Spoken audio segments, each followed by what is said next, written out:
Jessica, 33 I-35 met while in school at Brown University. It was like finding my other half. We both had dreams of impacting the world and making it a better place by becoming medical professionals.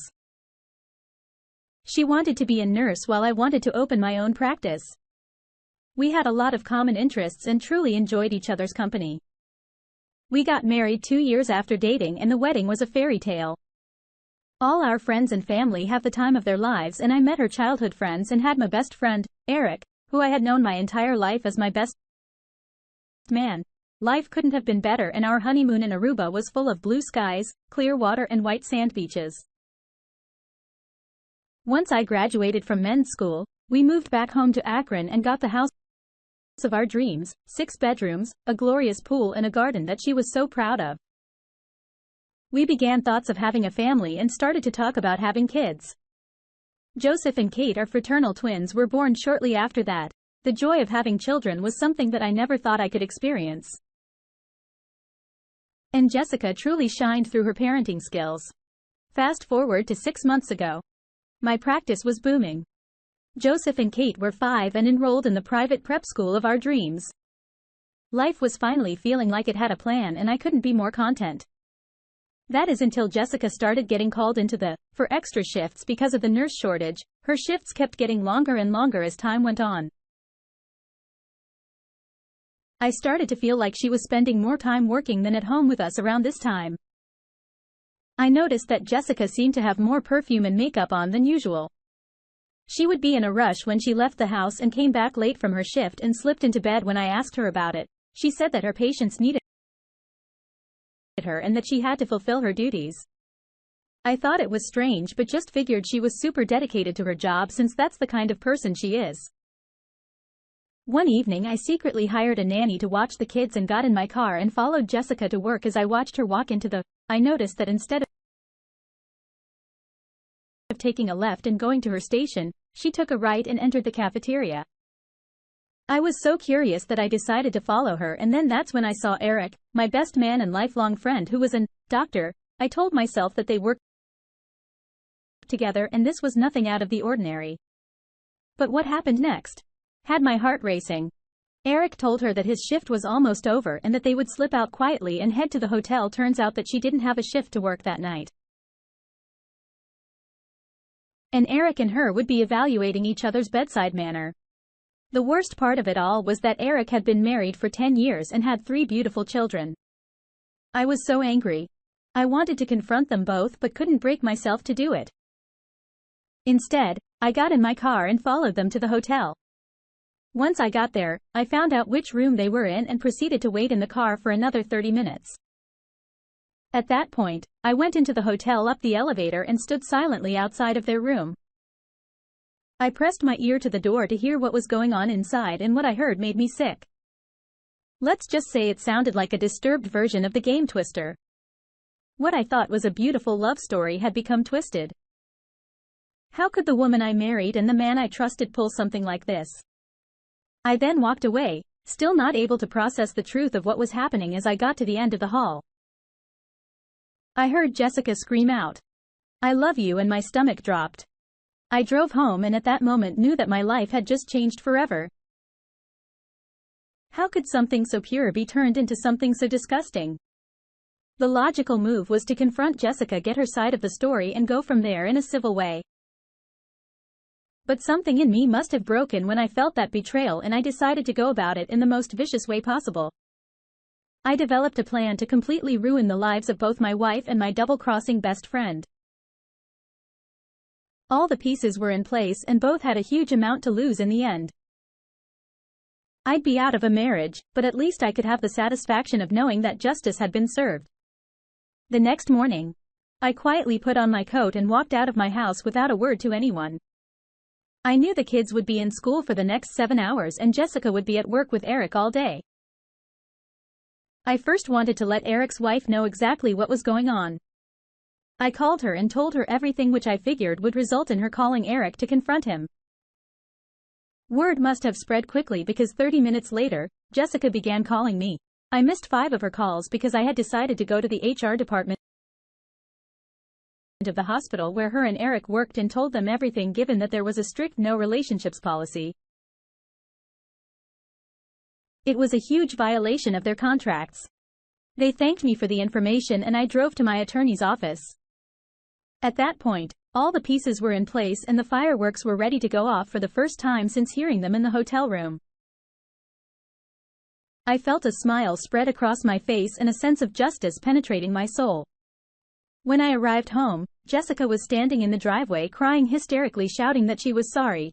I confronted her saying that I had a very busy morning and pretended to not know what she was talking about. As I asked her what was wrong and comforted her, her crocodile tears suddenly stopped. She looked at me with an expression of disbelief that I had gone about this in such a twisted manner. At that moment, I winked at her and said, I am a doctor and I believe that this treatment plan is the proper course of action. The tears started flowing again and she chased me into the house, continuing to apologize. She begged to explain her side of the story in a frenzy. I was just about to give her the chance to elaborate when her phone rang. It was her dad, and little did she know that the games were just beginning. All I heard for the next 10 minutes was her father yelling at her about how she had no loyalty. Little had she known that I sent the audio recording to her parents as I pulled up to the house, and they happened to love me and the life that I had provided for her and the children. While her father screamed at her, I got a phone call from Eric, who was furious at me. He swore up and down that nothing had happened and that I was totally wrong. And at that moment I sent him the audio recording as well. His wife had already heard it and he did not stand a chance. The anger began to give weight to a tearful apology from him, and he knew that his marriage was over and that he would lose custody of his children. I signed off asking him if slapping my wife's butt was worth the price he had paid, and he silently hung up. I then walked over to her and told her that I would be taking full custody of the kids and that I had bought boxes and rented a U-Haul for her to pack her things and leave. She told me that she had nowhere to go as her mom and dad were furious with her. I replied, "That's too bad, but you should have thought of that before you decided to screw around on me." I suggested that she stay at Eric's, but then remarked that he was kicked out of the house as well. At that point, I asked her to start packing and took a deep breath as she slowly walked away, completely defeated. On the way out, she made a few attempts at reconciling, but stood firmly and without hesitation. I had won the battle and there was nothing more to be said. With her hand hung low and tears streaming down her face, she walked out of the house, loaded up the U-Haul, and asked if she could change into her work uniform before she left. I told her that wouldn't be necessary, as if she looked at her messages, there should be one from her supervisor that said she was suspended. Sure enough, she checked her messages and started bawling even harder. I walked into the house with a nostalgic feeling of justice penetrating my soul. Later that evening, I would find out that Eric's wife had kicked him out and filed for divorce, in addition to going after full custody of their children. I guess some justice really does exist in this world. And it's a beautiful thing. Jessica and Eric were terminated from their jobs and they decided to rent out an apartment. Last I heard, the trauma of being found out caused them to break up and they split. Jessica reached out to her parents, but they cut off all communication, which led to her having to live on her own and struggle the house, the kids, along with a chunk of Eric's savings and future retirement funds were taken from him in the divorce settlement, as being involved with co-workers is like a scarlet letter in the medical field. He was forced to move out of state and started an auto shop. He's still bitter and says he'll never forgive me, but I couldn't care less. I currently am doing amazing. The kids are growing up so fast and having them around is a blessing. I've been able to pay off my debt and the practice is booming.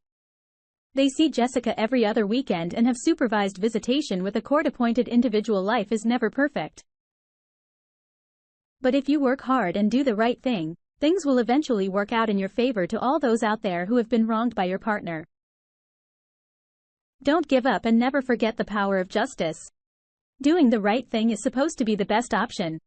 However, it doesn't give you the warm and fuzzy feeling that completely getting even does. I am not advocating that you come up with an elaborate plan to even the score. But in the moment when your face feels flushed and hot and a tingling sensation runs up and down your spine, you might just do the same thing. Talk about a bloodbath without a finger being laid on anyone. I would say the moral of the story is not to double-cross your husband when they are a doctor.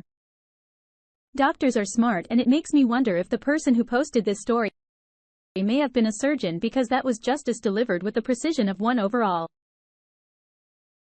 Got it right. I can't believe how nasty his wife was to have kids. A perfect life and a loving husband, and then rip his heart out by cheating with his best friend. As far as Opie's friend, Eric, goes, I cannot believe how disgusting this guy is. He needs to take a long look in the mirror and realize he has no loyalty, and heart serves him right for being outcasted by the entire medical community. Thank you for sharing this wonderful story with us. Thank you all for taking the time to listen to today's story. If you enjoyed listening, please feel free to like and subscribe if you haven't already. Also comment below with your thoughts on what happened. Take care.